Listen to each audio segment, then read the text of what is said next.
Dunia mulai berubah. Negara-negara besar seperti Kanada, Inggris, Swedia, dan Australia kini menjatuhkan sanksi terhadap Israel, menyusul aksi brutal di Gaza yang dianggap telah melampaui batas kemanusiaan. Dunia Barat yang dulu membela, kini justru memblokade. Mahkamah internasional bergerak, hubungan diplomatik dibekukan, ekonomi Israel diguncang, investor kabur. Sementara negara-negara Arab, Rusia, Iran, dan Tiongkok mulai menyusun tekanan strategis terhadap Tel Aviv. Apakah ini titik balik dalam sejarah modern?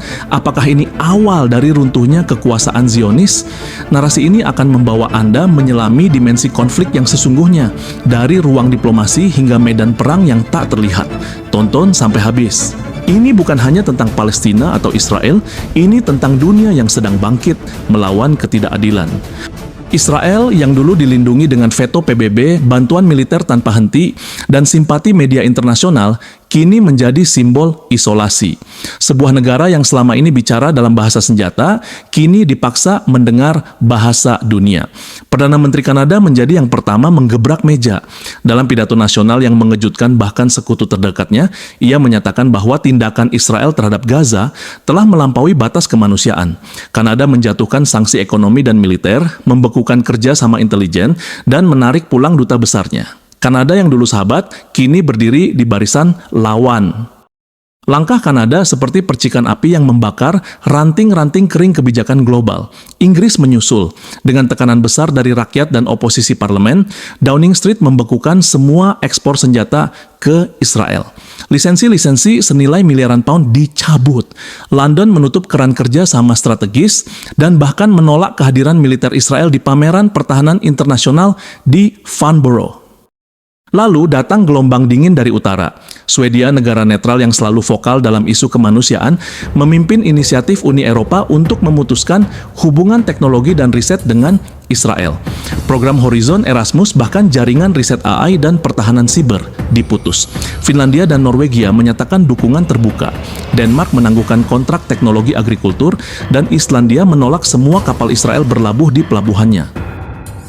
Yang paling mengejutkan, Australia. Pemerintah Canberra yang selama ini enggan terlibat dalam isu sensitif Timur Tengah, kini berbicara lantang. Kontrak pertahanan dengan perusahaan Israel dibatalkan, pelatihan militer gabungan dihentikan, dan pernyataan resmi pemerintah menyebutkan Israel telah melanggar hukum internasional secara sistemik. Dunia yang dulu diam, kini bersuara, tidak hanya melalui sanksi, tapi juga dalam bentuk diplomatik. Di Majelis Umum PBB terbentuk blok baru bernama Koalisi Kemanusiaan Global, sebuah konsorsium yang terdiri dari negara-negara Amerika Latin, Asia, Afrika, dan beberapa negara Eropa Timur. Berhasil memimpin, Indonesia bersuara keras. Afrika Selatan membandingkan Israel dengan rezim apartheid.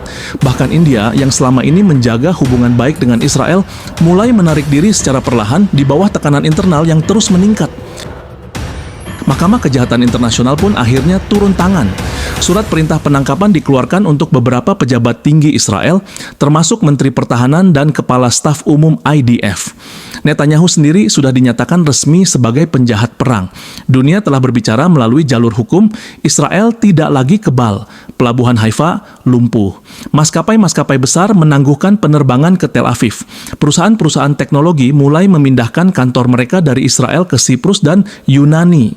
Pasar saham Tel Aviv anjlok, investor asing melarikan dana, Bank Sentral Israel gagal mempertahankan nilai shekel. Di dalam negeri, ketegangan membara, rakyat turun ke jalan. Mereka bukan lagi mendukung perang, tapi menuntut perdamaian. Beberapa unit militer menolak dikirim ke Gaza. Bahkan veteran IDF mulai berbicara tentang trauma, moralitas, dan harga dari kebijakan agresi yang tak berujung.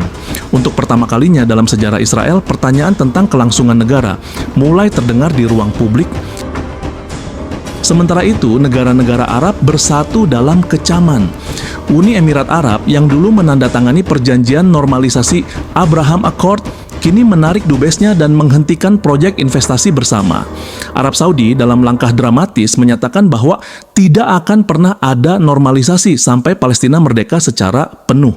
Mesir memperketat perbatasan Rafah bukan untuk memblokir bantuan ke Gaza, tapi untuk menekan Israel melalui jalur diplomatik dan logistik. Yordania mengancam pembekuan Traktat Damai 1994. Iran sudah jelas. Teheran meningkatkan pasokan ke Hizbullah di Lebanon dan milisi Houthi di Yaman. Rudal-rudal balistik mulai diposisikan ulang.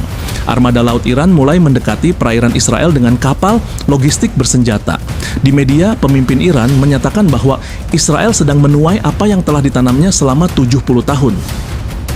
Hizbullah pun bergerak. Roket-roket mulai meluncur dari selatan Lebanon ke wilayah utara Israel. Serangan artileri intensif diperkuat oleh operasi siber yang menyasar infrastruktur listrik dan sistem keuangan Israel. Hamas meskipun terkepung menyatakan bahwa kini adalah saatnya intifada global, sebuah pemberontakan bukan hanya di Palestina, tapi di semua wilayah Muslim dan simpatisan anti-Zionis. Dari timur, dua kekuatan besar bersiap mengisi kekosongan, Tiongkok dan Rusia. Beijing menyatakan bahwa solusi dua negara harus dijalankan dengan paksa bila perlu dan menawarkan forum mediasi multilateral tanpa keterlibatan Amerika. Rusia yang masih terluka oleh isolasi Barat menemukan momentum baru untuk mempermalukan Amerika dengan menyuplai sistem pertahanan ke negara-negara anti-Israel dan membuka pelabuhan Laut Hitam bagi kapal bantuan ke Palestina. Amerika kini terbelah. Di dalam negeri, gelombang demonstrasi mahasiswa, aktivis HAM, dan komunitas Yahudi progresif menekan Gedung Putih. Presiden Amerika akhirnya angkat suara. Kami mendukung keamanan Israel tapi tidak membenarkan genosida. Bantuan militer ditunda. Resolusi PBB tidak lagi diveto. Cek kosong itu kini dibakar. Pertanyaan terbesar kini menggantung di udara. Apakah ini awal dari kehancuran Israel? Bagaimana pendapat kawan-kawan semua? Mari berdiskusi di kolom komentar. Terima kasih telah menonton. Sampai jumpa.